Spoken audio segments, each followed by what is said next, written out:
fazer então a resolução de um circuito a diodo. Vamos lá, então o que está sendo feito aqui? É um circuito com uma fonte de tensão E, são 3 resistores, R1, R2 e R3, e um diodo. E tem uma determinada tensão de saída, V0, que é sobre a resistência R3, conforme a figura. Então, aqui do lado tem os dados do circuito, essa fonte de entrada, fonte E, 5 volts, resistência R1 100 ohms, R2 50 ohms, R3 100 ohms, e a gente vai considerar um diodo de silício, ou seja, se ele estiver em condução, a queda sobre ele é 0,7 volts. O que a gente tem que fazer para resolver um circuito a diodo? Primeira coisa é verificar se esse diodo está em condução ou não. Então, o modelo do diodo, o enunciado já disse, que é um diodo de silício. Então, se o diodo estiver em condução, a gente troca esse diodo por uma fonte de 0,7 volts. Se o diodo estiver bloqueado, fora de condução, a gente troca o diodo por um circuito aberto. O que a gente faz, então? O que eu sugiro é considerar que esse diodo não está em condução, resolve-se o circuito e verifica-se a tensão que surge sobre esse diodo. Se ela for maior do que o 0,7 volts, ele está em condução, então a gente chega nessa conclusão. Se for menor do que 0,7 volts, ele não está em condução, e a gente chega também a essa conclusão, a partir daí troca o diodo pelo seu circuito equivalente e resolve o circuito. Se por acaso ele não estiver em condução, a gente já resolveu o circuito, porque é o que a gente considerou inicialmente. Tem alguns materiais que consideram essa análise, que o diodo está em condução, e daí resolve todo o circuito, e se encontrarmos correntes negativas circulando pelo diodo, quer dizer que aquela hipótese inicial do diodo em condução estava equivocada, e aí troca o modelo e tal. Então é mais ou menos a mesma coisa. Eu prefiro considerar que o diodo não está em condução e verificar qual é a tensão sobre ele. Esses circuitos às vezes enganam um pouco. Por exemplo, esse aqui, eu só tenho aquela fonte E, ela está com aquela polaridade, o terminal positivo dessa fonte está... deixa eu pegar aqui. O terminal positivo está ligado através de umas resistências mais ao anodo, depois o catodo, então ele está diretamente polarizado. Talvez sim, talvez não. Se essa resistência R3 for um valor muito pequeno, talvez a tensão sobre esse R3 não seja o suficientemente grande para surgir 0,7 volts e polarizar diretamente o D1. A gente já vai ver isso para frente. Então, vamos lá. Considerando que o diodo está aberto, vamos resolver esse circuito. Então, que o passo a passo, né? Então, para que o diodo conduza, tem que ser aplicada uma tensão sobre ele, VD1 maior que 0,7 volts. Então, considerando que esse diodo está aberto, não está em condução, a corrente passando pelo diodo é zero. E se a corrente passando pelo diodo D1 é zero, quer dizer que a corrente passando na resistência R2 também é zero. Os dois estão em série. Com isso, vamos colocar aqui o circuito equivalente, o circuito resultante. Então, o que eu fiz? Eu troquei o diodo por um circuito aberto. Aqui, então, eu repeti o circuito, né? Como não está passando corrente por essa malha aqui do meio, por R2 e R1, por R2 e D1, eu fiquei apenas com esse circuito externo. Que circuito externo é esse? É como se fosse um divisor de tensão. Então, o que eu posso fazer? Eu vou resolver esse circuito, o circuito que sobrou, e vamos calcular a tensão que surge sobre o diodo D1. Então, vamos ver o que eu fiz aqui. IR2 igual a ID1 igual a zero, já tinha visto isso, essa malha. Então, VR2 igual a zero. Então, essa tensão aqui sobre a resistência R2 é zero, visto que a corrente passando por ela é zero. Então, a tensão que surge em R3 é a mesma tensão que está sobre o diodo D1. Ok? Estou fazendo essa malhazinha aqui. Ou seja, VD1 igual a VR3. Beleza. Sabendo disso, agora eu vou resolver aquela malha externa para a tensão sobre R3, ou seja, a própria tensão V0, né? Tensão V0 igual a VR3 nesse circuito. E vou verificar quanto que vale isso. Então, vamos lá, malha externa, está aqui. Então, eu tenho que... Isso aqui é como se fosse um divisor resistivo. Se quiser ir mais passo a passo ainda, eu posso calcular a corrente, que está aqui representada em vermelho. Então, ela seria igual a tensão dividido pela resistência equivalente. Então, seria 5 volts, que é a tensão da entrada, dividido por R1 mais R3. R1 é 100, R3 é 100, então seria dividido por 200. Seria 5 dividido por 200, a gente teria esta corrente. Esta corrente vezes o valor de R3 é igual a tensão sobre R3, ou seja, a tensão de saída, que é a mesma tensão que aparece sobre o diodo D1. Então, resolvendo agora com números, VD1, tensão sobre o diodo 1, que é igual a tensão VR3. Aqui foi feito pelo divisor resistivo. Então, E, 5 volts, vezes R3, dividido por R1 mais R3. Ok? Então, dá 5 vezes 100, dividido por 200, 2,5 volts. Então, a tensão sobre o resistor R3, se o diodo estiver aberto, é 2,5 volts. Como essa tensão aparece também sobre o diodo, e então esse diodo fica diretamente polarizado, já que essa tensão é maior que 0,7 volts, eu chego à conclusão, o diodo está diretamente polarizado, então aparece uma tensão positiva aplicada sobre ele, e como ela é maior do que a tensão da junção desse diodo, no caso 0,7, eu chego à conclusão que ele está em condução. Ok, pessoal? Então, tudo que eu queria ver até agora era saber se esse diodo está em condução ou não. Aquilo que eu falei lá no início é que pode ser que, com essa mesma configuração, dependendo do valor do R3, na verdade do R3 e do R1, da combinação entre eles, eu poderia ter aqui uma tensão menor do que 0,7 volts. Neste caso, esse diodo estaria diretamente polarizado, mas com uma tensão inferior à sua tensão de junção, ou seja, ele não estaria em condução. Bem, eu cheguei à conclusão que nesse caso, sim, ele está em condução. O que eu faço agora? Diodo em condução, eu troco então o diodo do circuito pelo modelo de um diodo em condução. No caso desse exercício, foi dito que o diodo é de silício, então eu troco o diodo apenas por uma fonte de tensão de 0,7 volts. Então, neste momento, acabou o circuito, a influência do diodo naquele circuito. Troquei ele por uma fonte. O que eu tenho que fazer agora? Agora, vou resolver o circuito. O que ele pede? Calcule a tensão de saída. Então, ele pede a tensão de saída desse circuito. Quanto vale a tensão V0 desse circuito?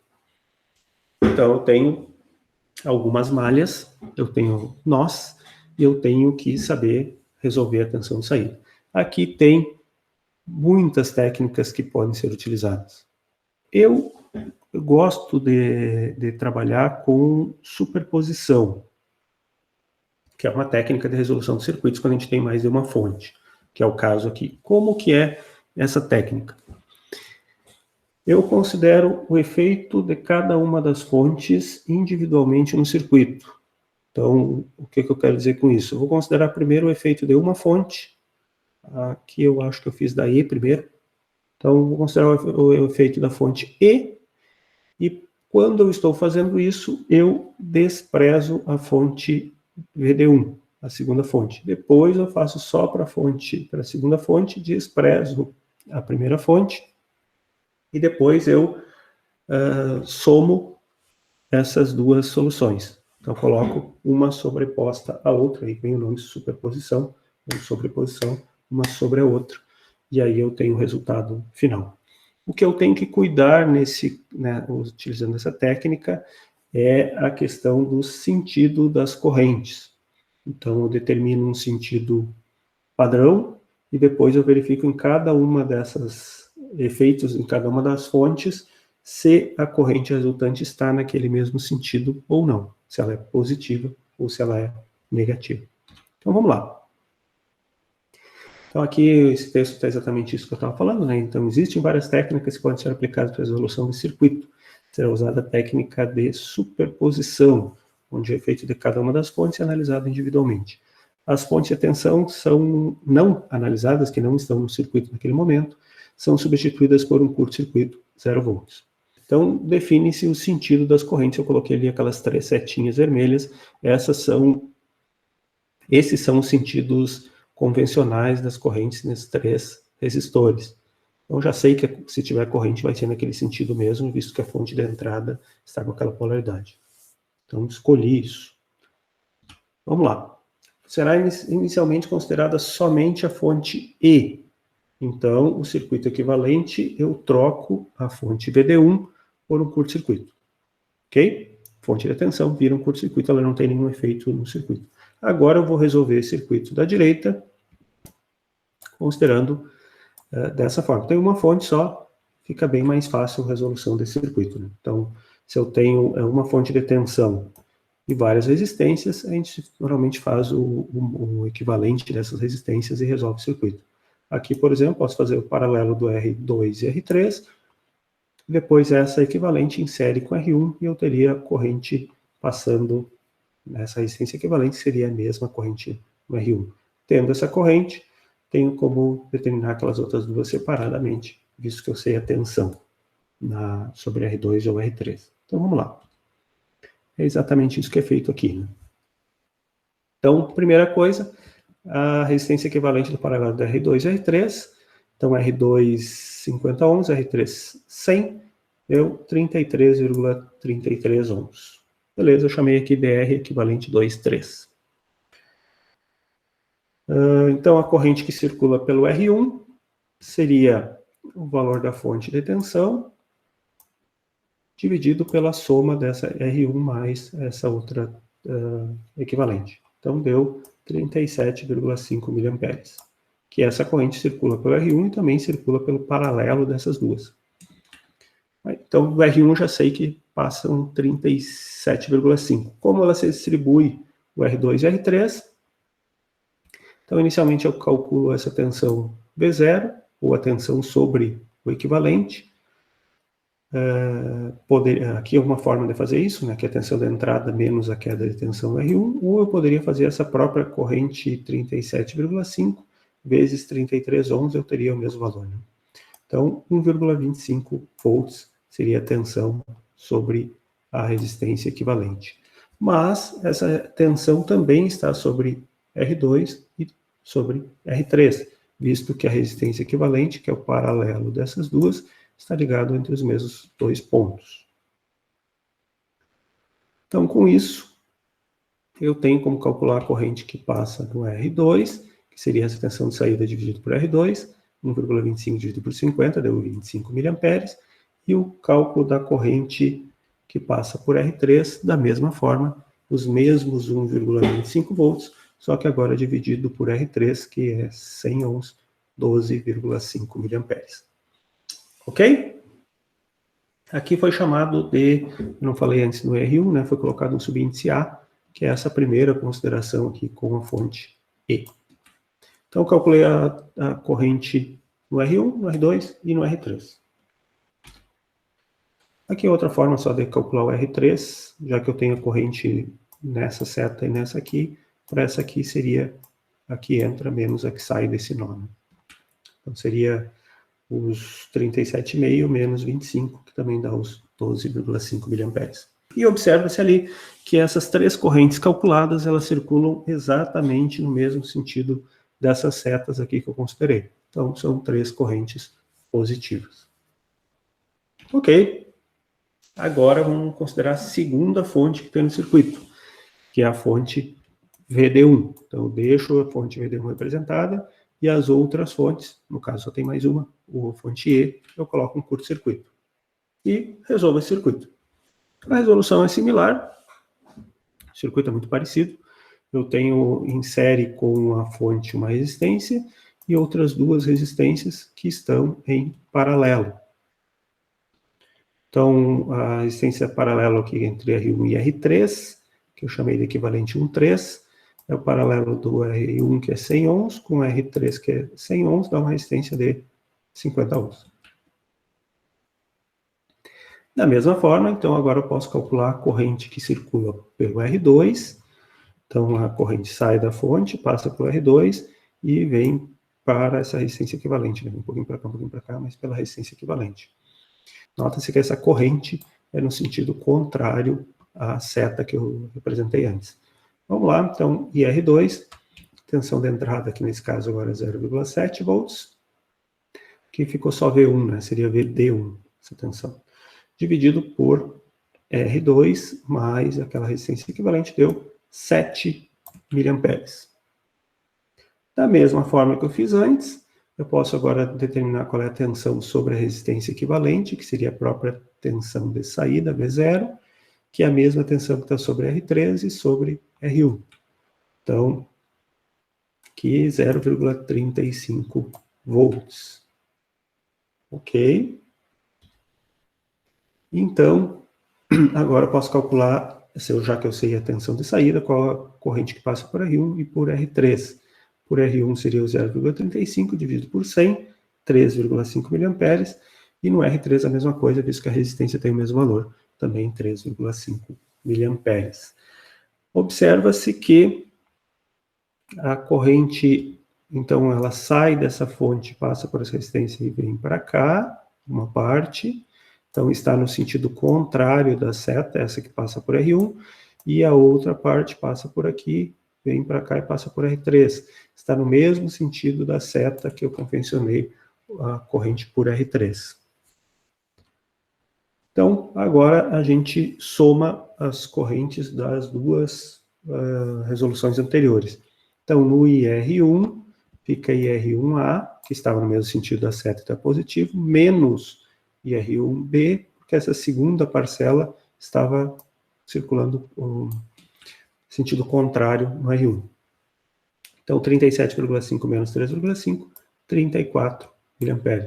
No IR2, também a corrente que dependia da fonte E está no sentido que eu convencionei, e a que vinha da fonte do diodo no sentido contrário. Então, é a primeira parcela menos a segunda, 25 menos 7, 18 mA. No R3, essa resistência mais à direita, as duas parcelas decorrentes das duas fontes estavam no mesmo sentido e eram no mesmo sentido da seta. Então, positivo, positivo, 12,5 mais 3,5, 16 mA.